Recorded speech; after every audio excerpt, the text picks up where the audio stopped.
Good day, ma'am, sir, and to all employers in Hong Kong. My name is Jibet Yalong. I am 33 years old. I am a single mother. I have two daughters, 14 years old and 11 years old. I live in Isulan, Sultan Kudarat. My religion is Iglesia ni Cristo.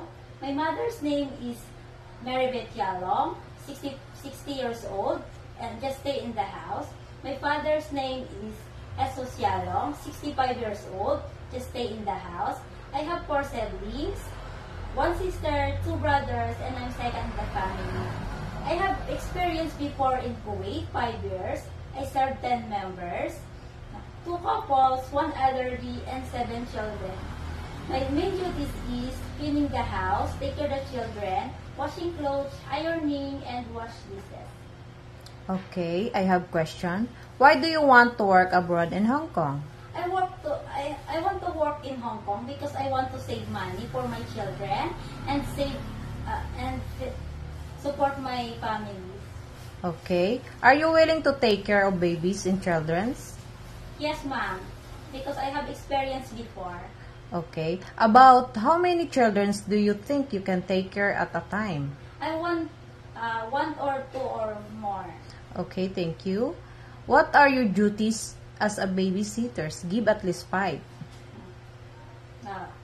Play them, give foods if hungry, change the diaper if dirty, seek temperature if sick, then sing a song. Okay.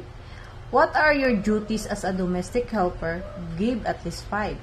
Cleaning the house, take care of the children, washing clothes, ironing, then gardening. Okay, thank you. Can you cook Chinese dish like what? Yes, ma'am. Steamed fish, soup salad, then broccoli chicken. Okay. Can you operate electrical appliances like what? Yes, ma'am. I operate vacuum, oven, washing machine, and iron. Okay. How about washing car? Do you wash car very well? Yes, ma'am.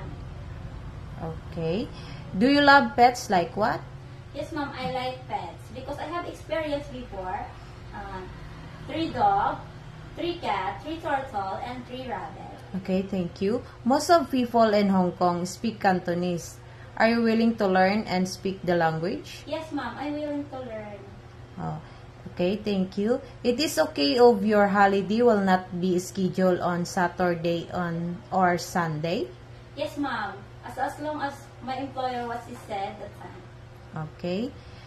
Do you have any experience in taking care of elderly? If yes, please elaborate your experience. Yes, ma'am. I have experience before, 65 years old. I take care of them.